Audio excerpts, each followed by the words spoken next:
some of the people on her team and absolutely loved it. So I would love to introduce to you Jessie Markowitz. Thank you so much, Jessie, for joining us. Hi, thank you for having me. Oh, well, it's such a pleasure. And you and I have gotten to know each other quite well over the last couple of years. And one of the things I've admired most about you is your tenacity. So were you a leader as a kid? And tell me how that leadership grew. Well, as a child, my nickname was The Voice. So I always had something to say. And I was very loudly heard. Because I'm such a tiny person, I guess I felt like I needed to speak louder to be heard. I don't know. But I always actually more thought of myself as a connector. I was kind of that person that brought people together and was the middleman, kind of the glue, I guess, which I think has a lot to do with leadership now that later on in my life, I look back. And when my father was killed at the age of 3.5, I obviously was introduced to the concept of how fast life can be taken. And you just don't know how long you have and how short it is. So I vowed from 3.5 that I will make sure that I do big things to basically show the world that he existed, because he only lived to a young age of 35. And so I felt like it was my duty to, do the things that he may have not been able to do. And in his honor, do that as his daughter. Wow.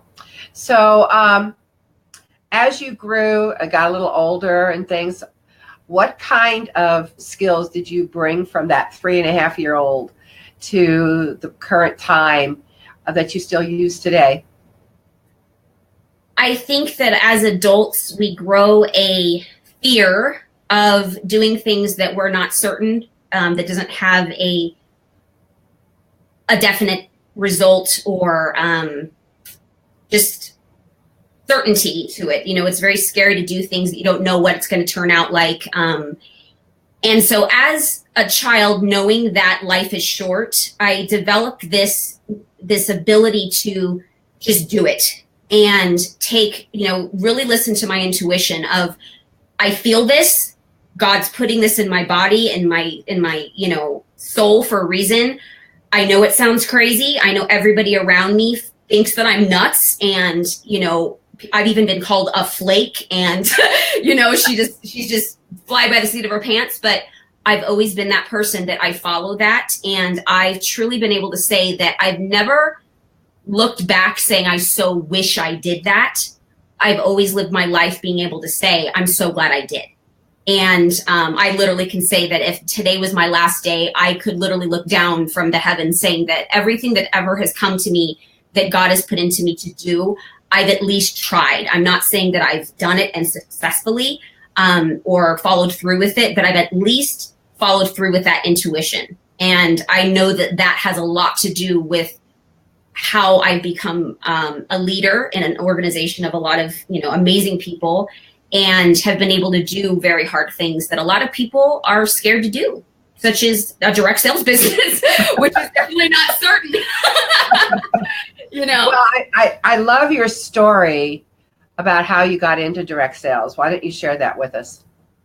Okay, so with that being said, that I have that intuition of, when it comes to me, I need to do it. And I always knew I had a great message to give. I was here for a purpose, partly to live on that message of my father, but I couldn't nail down the greater purpose.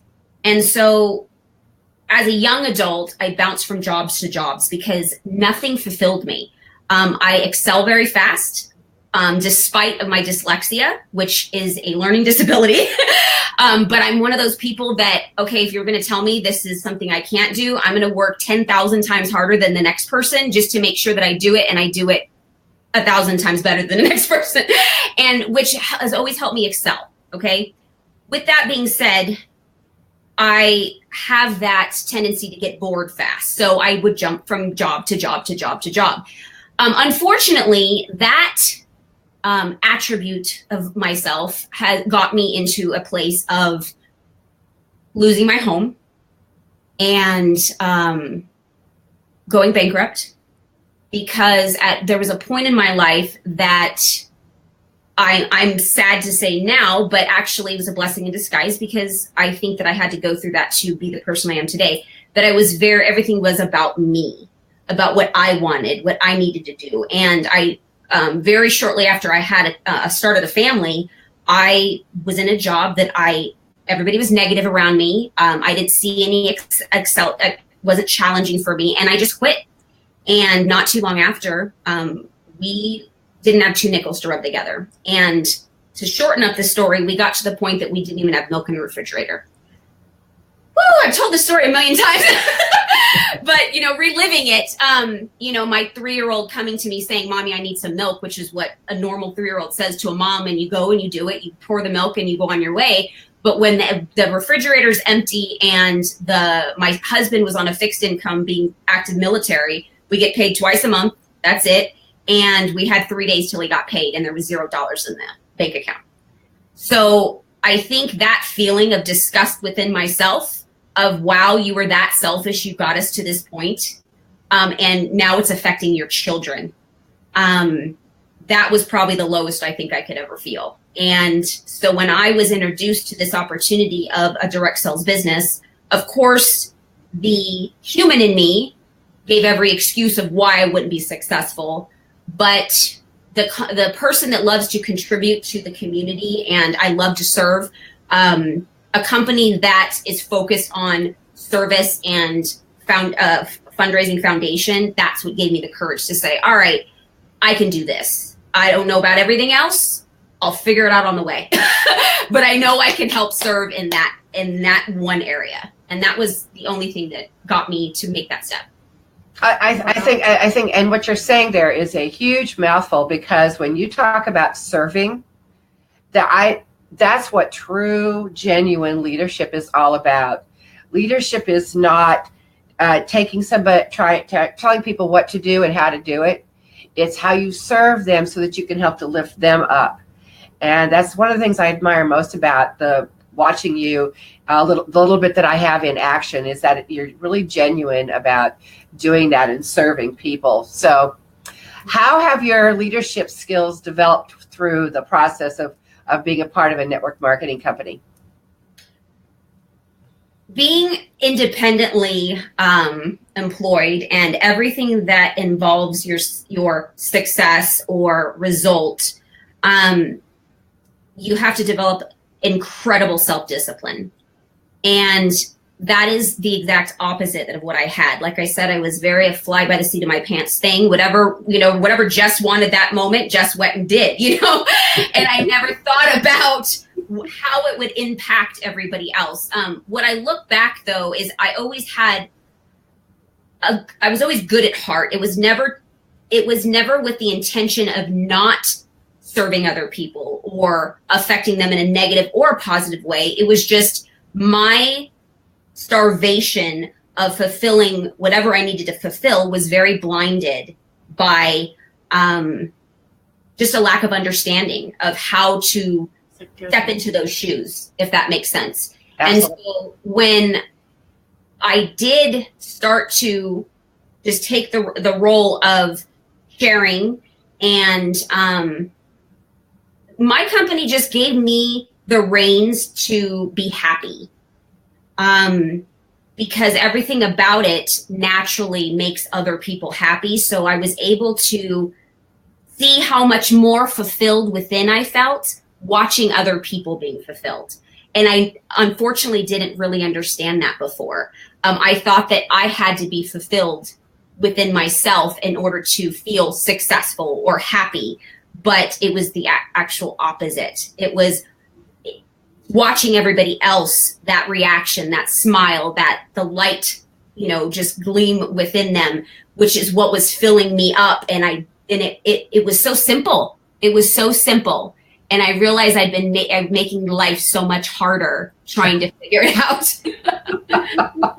So direct sales has taught me it's not about me. It's about other people. It's about serving anybody in any way, whether it's just being somebody to put a smile on their face that moment at Starbucks, or, sharing an experience, connecting with them and sharing that you understand what they're going through, whatever that may be. And it's interesting how organically everything falls into place. Your business, your family, your finances, your relationships with your spouse, whatever it may be, is when you are one of the our CEO of our company always talks about arrows out. If you're always looking to focus on outward instead of in, it does redirect, and then it fulfills within, which is so amazing. And that's what kept me going. This 7 years, I just hit 7 years on Tuesday. Wow. Awesome. Congratulations. Yeah, congratulations. I can tell you that I've watched and observed Jessie after her and I started working together. She made it to the top of her network marketing company. But then sometimes life happens. And Jess had a very difficult thing happen into her life that I want you to share, but I want you to share really how you made it through as a leader and what happened and how you are better today because of it. Okay, absolutely. A little bit over a year ago, Valentine's Day, my brother committed suicide. And obviously it takes your breath away. You realize that there's a whole, a comfort of a love, a being, a relationship that's always been there, and now it's not. And it really, it took my breath away, brought me to my knees. I don't think I've ever experienced so much personal pain, physical pain, emotional pain in my life. But the beauty of the situation that I'm in, the business that I've built, I'm in a position that I was able to, like so many people are not able to do, is to take a step back and truly focus on, why am I feeling this way? What is missing? Is this something that I can fulfill somewhere else? Is this something that is teaching me something? And if it is, why do I have to be learning this lesson right now? Because I don't want to learn it, But what I've learned, again, back from my loss at such a young age, that, there's that just very notorious expression, everything happens for a reason. And this situation, which when you have, a lot of people have lost, it pulls you away from, a lot of the times, from faith. Because you start to think, well, if there's this great, whatever you believe in out there that is, all good and is going to make everything great, but then you just ripped my heart out just with your bare claws, how could this be happening? And how could you be doing this to me? But I had to take a step back and realize, what have I learned through leadership, through all these people that have come and gone through my organization, all walks of life, different circumstances, different needs, is that we're all people just trying to figure life out. And why are we here? And so it brought me back to, if my purpose at 3.5 was to live my life honoring my father and living life in honor of his loss of life, then how is the loss of my brothers different? And it took me a long time to understand that. And I realized, going back to that nickname, The Voice, I have a voice for my brother now. He was mentally ill, and he became addicted to drugs after a horrible car accident, not his fault, but it turned into just a horrible tornado, and unfortunately took his life. And so I felt like, why I have this platform of people that, when you join a direct sales business, generally have a need somewhere. There's something missing in their life: connection, finances, resources. They want to grow as a person. And so, unfortunately, there's some type of depression or sadness, or something's missing when they join direct sales, to a higher percentage. I'm not everybody, but the people that truly dive into it. And so I realize now that I've been placed in this leadership position, and I did what I've done with Scentsy. I took that step of courage of, doing what most people just won't do, and worked harder and long hours. And when people thought I was, nuts, whatever, for that moment is for now I can continue my brother's life and his legacy on by speaking to people, sharing the experience of my loss, how to get through it, as well as educating people on mental health, that it's not about throwing them in jail because they're on drugs, is really finding out their history, what happened, how can we help as being there for them. And so being a leader during that time, to answer your question, there's one of your gals that came on talked about, you got to keep your doors open no matter what of loss. And that is 100% true. The day I found out my brother killed himself, I had to go and speak to a client and talk to her about how excited she is about having her party and, whatever she was doing. But you have to, if I was the person I was before, that it's about me, my pain, would my business be where it is? No, I had to take myself out of the equation, my pain, and say, you know what? I have a commitment to this person. She's happy right now. She's excited right now. I need to use that as fuel to keep moving forward. And I did. And that was probably the best step I could have made, is by keeping my doors open that day and keeping the positive energy flowing through me. So even though when I felt like I didn't have it, I could look back and say, you know what, there is still life. There is still people that need and are excited for my little amazing little products, that is so silly, but truly touches people's hearts and makes people happy. So as a leader, I had to show up.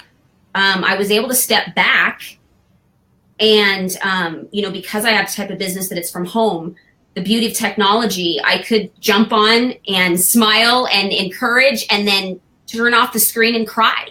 And I was able to do that. But to me, it's not fair to those people that are looking for me for guidance and encouragement to just check out on them when they are at the point in their lives that they have hope, they have goals, and they're looking to move forward. So who am I as a leader or a servant to stop that because of my own personal pain or loss? And that's how I got through this past year and a half.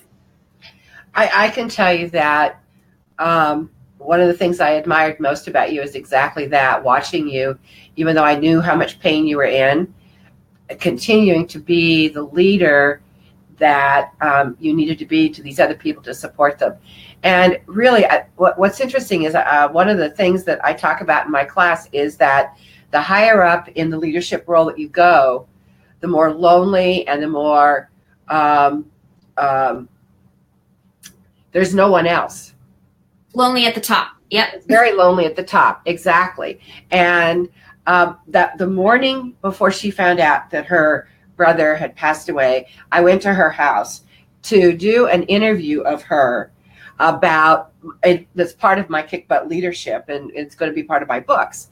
And she's bubbly and she's excited and she's gung-ho and she's going for it, and she's got lots of words of wisdom for anybody in any industry as far as leadership goes. And then this happens. And recently she just went through the 1-year anniversary of her husband or her brother's death. She asked me for the video so that she could look at it. So Jess, why did you ask for the video?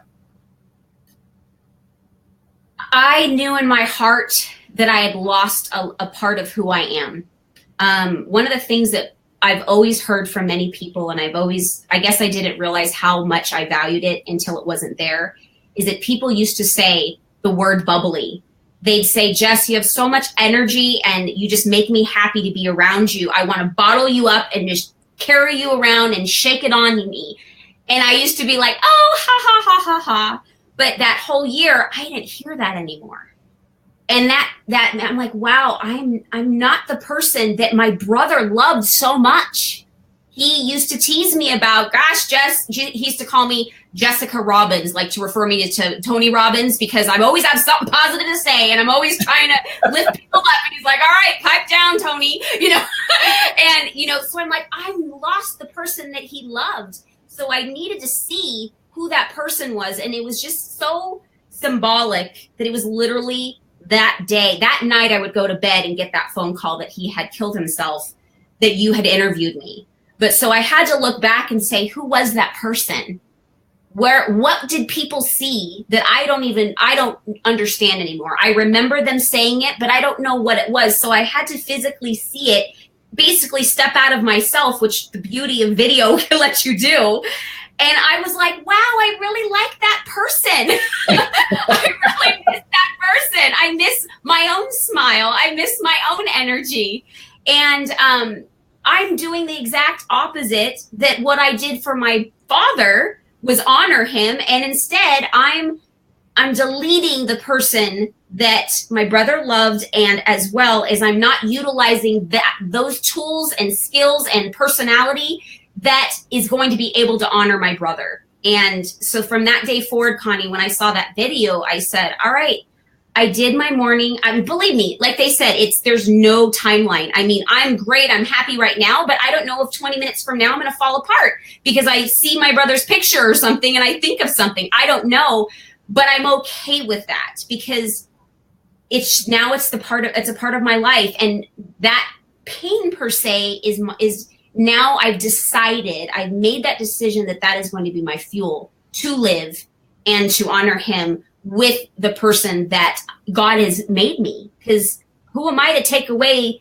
the person that God created? And I tried to do that for a good year because of guilt. And guilt, what is that? The biggest form of evil, right? And evil got my brother, and I will be, to let evil get me. Well, I don't think we have to worry. So, for somebody in a leadership position that's gone through that, what is one of the big pieces of advice, whether it's a loss in their own lives or whether it's a loss of with somebody that's around them that's part of their leadership team or part of their team? What's a piece of advice you would give to them? Listen to your heart. If you feel you need to simply just reach out and say, I'm thinking of you, or simply reach over and touch them. Sometimes you don't need to really say anything. And sometimes that's really all they need is just to know somebody's there and to know that there's somebody understands to the best of their ability and are not trying to understand to your level, but they're letting you know that they understand that you're hurting and that this is a difficult time. And it's really that simple. So as a leader, like I said, technology is wonderful. I know that it sounds impersonal, but if that's all you're able to do, I've learned from my mentor is that if somebody pops in your mind, there's a reason. Reach out to them somehow, whether it's just, hey, you're on my mind. And that's it. You don't know what's going on in their life or whatever. You may not even know they just lost somebody. If you do know that there's a specific thing going on, be intentional and make that time.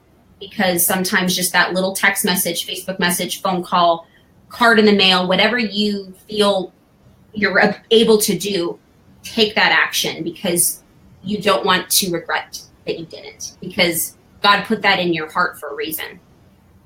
Well, I can tell you that the team that you're leading is very, very fortunate to have somebody called the voice because you're giving your voice to so many to be able to step into a leadership role.